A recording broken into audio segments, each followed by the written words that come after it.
talk about some of the emotional patterns and core belief patterns that are associated with individuals subconsciously that tend to create some of these poor boundaries from the belief part, and the emotional feedback we get when we have poor boundaries from the emotional component part. Okay, so your emotions, number one, are like your personal guidance system. They're letting you know when anything is out of alignment. And it can be in your internal reality, like the stories or narratives you're telling around an experience, the way you're perceiving things that can be painful. Or it can be the unmet needs or boundary violations that are taking place. So your emotions are like your best friends. They are there to serve you all the time. And it's when we can build a relationship to them that's having them as feedback instead of having them as like these things that just cause pain unnecessarily. When we can change how we perceive our emotional responses and realize that they literally are feedback to help us, that's when we become empowered to use our emotions for growth, expansion, connection, empowerment, instead of being used by our emotions that can create just unnecessary suffering. So the main emotions I see associated with people who struggle with poor boundaries are feeling pressured. Okay, obviously if you're feeling pressured, there's pressure in your life that you feel like you're not having boundaries around. Feeling stressed easily, feeling overwhelmed is a really good one, right? Like not being able to put boundaries up in different areas to not overwhelm yourself. Feeling fatigued all the time, feeling frustrated, feeling resentful tends to be a huge one. Feeling numb, depleted, or anxious. Anxiety is a huge feedback mechanism that has to do with our boundaries. Individuals who struggle with anxiety, usually at least a third of what's creating their anxiety is the lack of boundaries that they experience in their lives because they haven't been taught how to set boundaries, how to navigate interpersonal relationships or working relationships in a way that has healthy boundaries to make them feel safe in their day-to-day environment. So I want you to take a moment. I want you to go look in your workbook and fill in these blanks. I feel, and then insert the emotion, when, and insert the experience that tends to be happening. And you can check in which of the 7 areas of my life does this tend to take place. And ask yourself, what are my boundaries like in this area naturally? So let's say, for example, you're going, I feel resentful when my partner doesn't help out around the house. Okay? So what is that telling you? What are your boundaries like with your partner in terms of the household duties? Have you ever had a conscious conversation about expectations in this area? Do you have a quicker need to get things done and your partner doesn't really mind as much if the dishes are left laying around? And so you just always take it on without communicating or without setting up a habit or some kind of tool or strategy that creates resolution in this area. And just doing this exercise will bring you so many pieces of self-awareness around your boundaries. So go through this and look in the 7 areas of life and ask yourself, okay, when do I feel pressured in career? When do I feel pressured in my financial area of my life? Are you, having all your friends and family members relying on you financially? Are you always lending money? Take a look.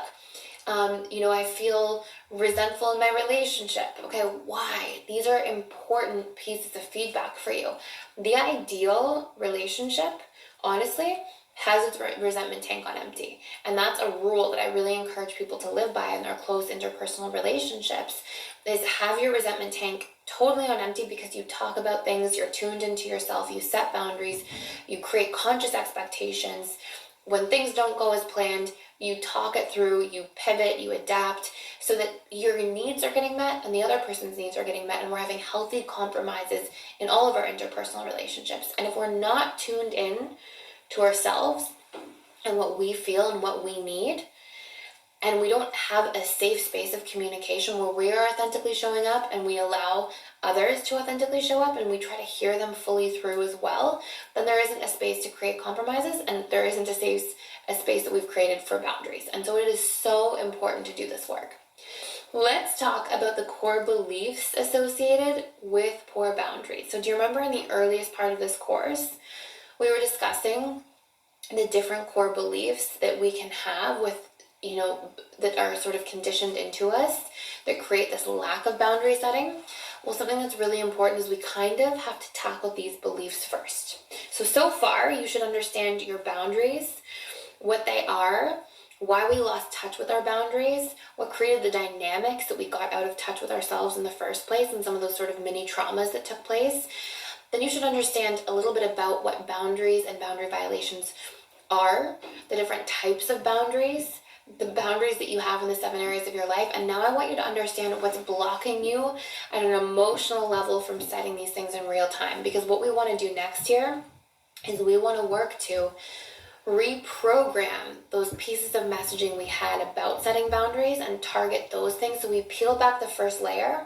So then when we go into like the meat of what comes next, which is like identifying your boundaries in real time, how to communicate them, how to express them, and some exposure response tools, you're not going to know all those things but not be able to use them because you're too busy being blocked by your own fears and core beliefs. So let's say, for example, that you now understand boundaries, you can see your boundaries in the 7 areas of life, but you have this petrifying belief that says, if I set boundaries, I will be abandoned, I'll be alone, and I'll be unsafe. It doesn't matter at that point, like, how many great tools you have.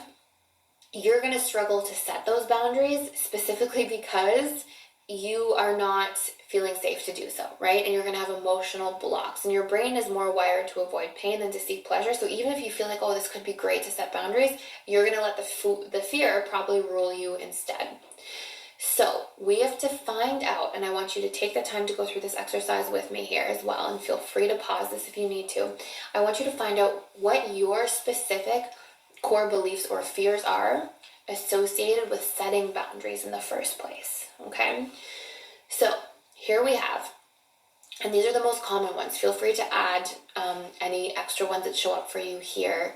So core beliefs: I will be abandoned if I set boundaries. I will be all alone if I set boundaries. All my relationships, will sort of dissipate. I'll be left alone. I am not enough to set boundaries, okay? I'm undeserving to set boundaries. Okay, so undeserving would be like I inherently don't deserve. I'm not enough would be like I haven't earned my boundaries type of thing. I am not worthy of having boundaries. Okay, again, this is more like inherent self-worth. I as a human being shouldn't have boundaries. I am unsafe if I set boundaries. I am a burden to others if I have boundaries, needs, or desires. Okay, so again, maybe you had that like single parent who was always stressed and overwhelmed themselves, and so when you had a need, you got the messaging like, you're a burden, like, Tommy, can't you see how busy I am and how stressed I am? How could you possibly ask me to buy you a toy, right? These types of things. This is where we can get some of those painful pieces of messaging. You are bad or selfish if you have boundaries. Something is wrong with you if you have boundaries, okay? So like if you're taught in your family dynamic, for example, that, everybody knows that this is the way, we all sacrifice for each other. If that's what you're taught, and then you try to set a boundary, you might have been taught, the messaging you received, the conditioning you got as a result is like, something's wrong with you. Like, you're defective for even thinking outside of the family dynamic. That's so horribly wrong and incorrect and out of alignment with what we do as a family. And so you might really personalize and think that you're, sort of this defective human being if you set a boundary. So get clear, like, what's showing up for you so far. The last couple are boundaries equals conflict. This is a really common one, quite honestly. I will be punished or attacked if I set a boundary. I will be disliked, excluded, or exiled if I set a boundary. So these are the most common beliefs and fears I see associated with having poor boundaries. What shows up for you the strongest or the most frequently? And give these things a 1 to 10 rating. So maybe like, I am not enough to have boundaries shows up a 9 out of 10. Write that down. And what we're going to do next is we're going to go into a little bit of reprogramming of these fears and boundaries as it relates specifically to beliefs. And what I'm going to ask you to do is sort of insert these beliefs into the next exercises here, okay? So pause if you need to. Take the time to rate those core beliefs as you have them. And when you're ready, I'm going to just dive in here to some of the reprogramming for those core beliefs around boundaries specifically. So what is reprogramming? For those of you who aren't already familiar, reprogramming is essentially the act of using repetition plus emotion to create new neural pathways or new neural circuits and reinforce them. So fire and wire them over and over again until they strengthen enough over time and we keep giving them energy and attention. And then it leaves space for the old neural pathways that we no longer need to sort of atrophy over time instead. So we create not only new subconscious programs, but we actually change the neuroplasticity of our brain by doing this, okay? It's a term called neurogenesis, okay? So when we're reprogramming core beliefs, here's what I want you to do as it relates to boundaries. Number one, pick out one core belief a day that resonates with you most on the pain point level. So I am bad if I set boundaries. If that was a 10 and that was your highest, pick that one first. If you have multiple ones that are 10, just go pick whichever ones you feel inspired to work on first and break through those high ones day to day first, okay? So pick the core belief, pick a boundary that you would like to set each evening, okay? So each evening, pick a boundary, look from what you've done before in terms of plucking out those boundaries in each of the 7 areas of your life. And what I want you to do is find 5 counteracting pieces of evidence for each belief each day. So you can pick a new belief each different day, but feel free to come back and recycle through them. And I want you to pick 5 pieces of counteracting evidence for why it's actually good to set boundaries. I'm going to give you some examples. Let's say it's a Friday, and Friday you're like, you know what? I want to set a boundary around something in my friendships. And then maybe the belief that's triggered is like, I will be alone, okay? What you're going to do on Friday evening is you're going to pick 5 pieces of evidence for why you won't be alone by setting this boundary. So you might come up with things like, well, a boundary is a joining, it's not a separation. This will help me express myself more honestly so I can be seen and heard with this person better, and that will actually strengthen my friendships. This will also help me to hold space for that person to express themselves more honestly, and I want them to be more authentic with me as well. And so if we both show up more vulnerably and truthfully, it can only strengthen our friendship, and there's less likely of a chance of me being alone. So see how we pulled out a few different pieces of proof there? Boundaries are joining, it's not a separation. I'll connect more honestly, I'll be seen and heard, that person can be seen and heard too. We'll both connect together more deeply, and that will strengthen our relationship. So pick a bunch of pieces of proof that counteract that original idea. And what I want you to do is recycle through this as many times as possible. So pick a new belief the next day.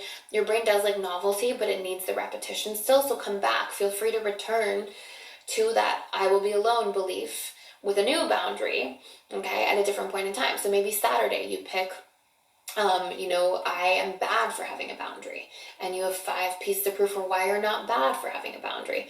And Sunday, maybe you pick I am unsafe if I have boundaries because I'll be attacked. And then look at different places where you've set a boundary and you've been safe, or people you know who do set boundaries and they're actually safer, and how boundaries actually create long-term safety. And so you're trying to reprogram your brain and fire and wire new perceptions and new neural circuits into perceiving your relationship to boundaries differently over time. And this is extremely effective if you're consistent with this for about 21 days. And we're going to couple this type of core belief reprogramming with exposure response reprogramming later in this course, which is actually the single most effective type of reprogramming for setting boundaries specifically. But this is a really important place to start because it helps us peel back that first layer of fear, so then we can actually do the underlying work through the actions that are required in our exposure response reprogramming activities. So remember, think of a new boundary each day, find the core wound that comes with it, and then find 5 counteracting pieces of evidence for each of those core wounds, okay? Use the repetition plus emotion. This is literally what creates the reprogramming. It's what's reinforcing those neural circuits. So in the next module, we're going to dive into the actual process of setting boundaries, called the boundary identification process. Then we're going to go into the boundary communication process and the boundary negotiation process.